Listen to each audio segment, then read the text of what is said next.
Hey, friends. Welcome back to Design to Win. This is Dara, and I'm the host. Well, I'm going to be honest today. I almost didn't record this episode this week. This week, I've been dealing with a lot of fatigue, brain fog, just that feeling of not being very clear in your head. And when I sit down to pray and ask God what this week's message should be, I didn't hear a full outline for it. I didn't hear a full download. I just heard 3 words: healing, hope, and glory. Well, at first I thought, Lord, how does this tie into identity? How does this thing tie into being created to win? And how does that fit into what I've been teaching everybody? What I've been talking about on my podcast? Well, the more I sat with it, the more I realized something. Sometimes we don't feel strong, we feel weak. We start questioning who we are, and that's where this message begins today. We live in a world that wounds people. Sometimes it gossips, sometimes its leadership handles things wrong, sometimes it's betrayal, sometimes it's just exhaustion from carrying too much for too long. I know what that feels like. And when we're wounded, emotionally, spiritually, mentally, our identity about who we are starts to feel really shaky. We begin to think, maybe I'm not as strong as I thought I was.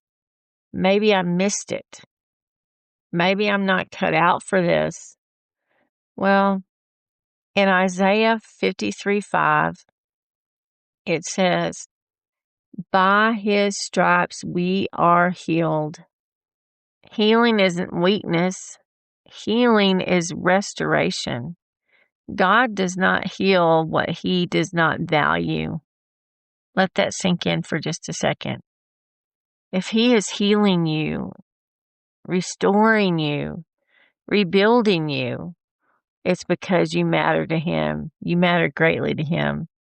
It took me a long time to understand that and to realize that.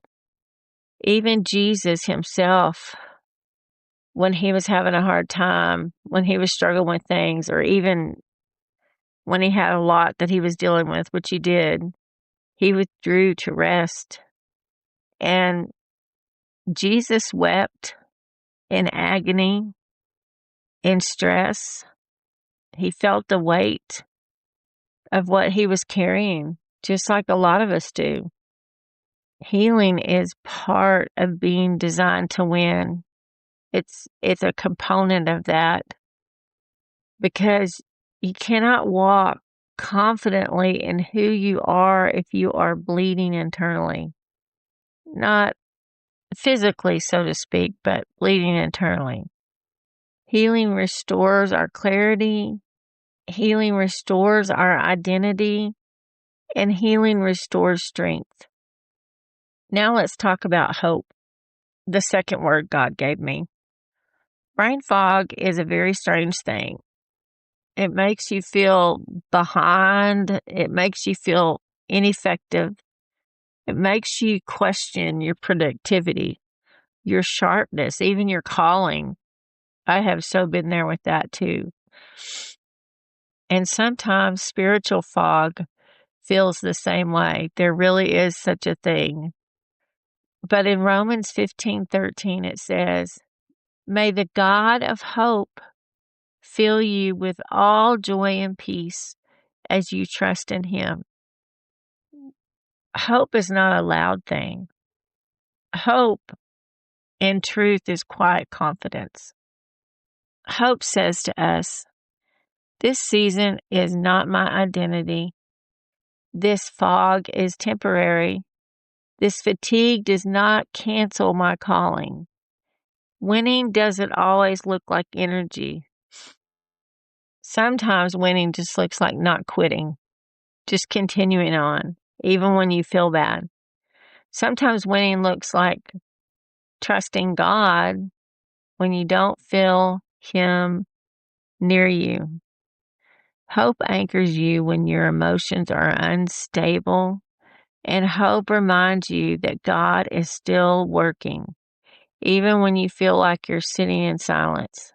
I have been there many times in my life, and I've wondered, okay, God, what's going on? What are you doing? But hope reminds me that God's still working. Now, here's the part that shifted everything for me. This is where glory comes in.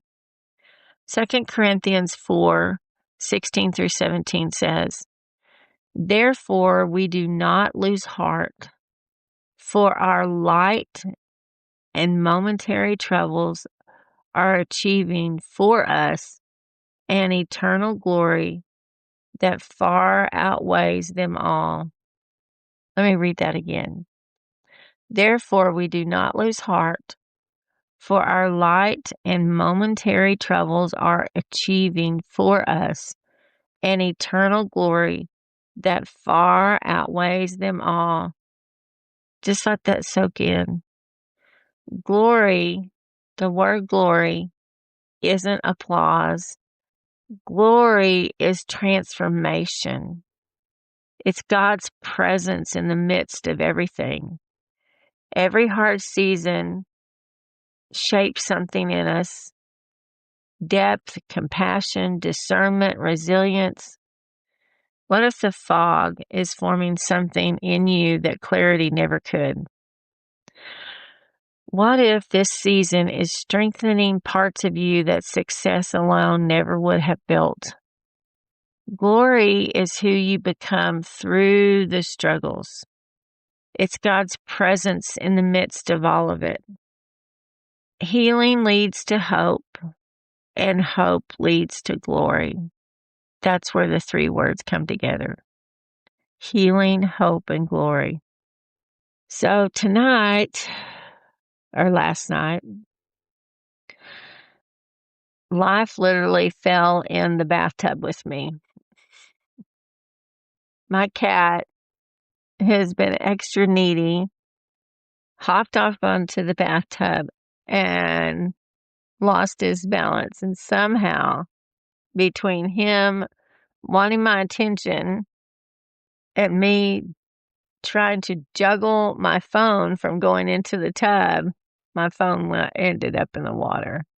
I was trying to catch him, and I had my phone on my little rack in my tub, listening to some scripture stuff.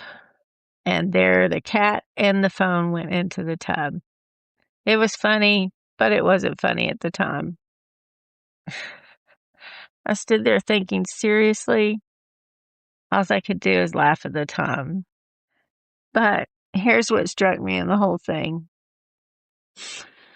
Life falls into the bathtub sometimes. Things short circuit. Plans go sideways. And momentum stops.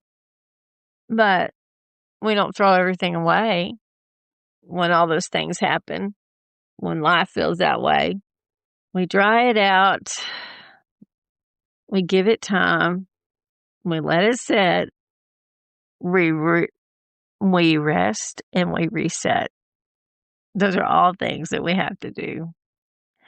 And we rinse again. That is where healing, that is hope, that leads to glory in our life. Well, if you're in a foggy season right now, if you're tired, if something feels very short-circuited in your life, and if you feel like you're not hearing clearly,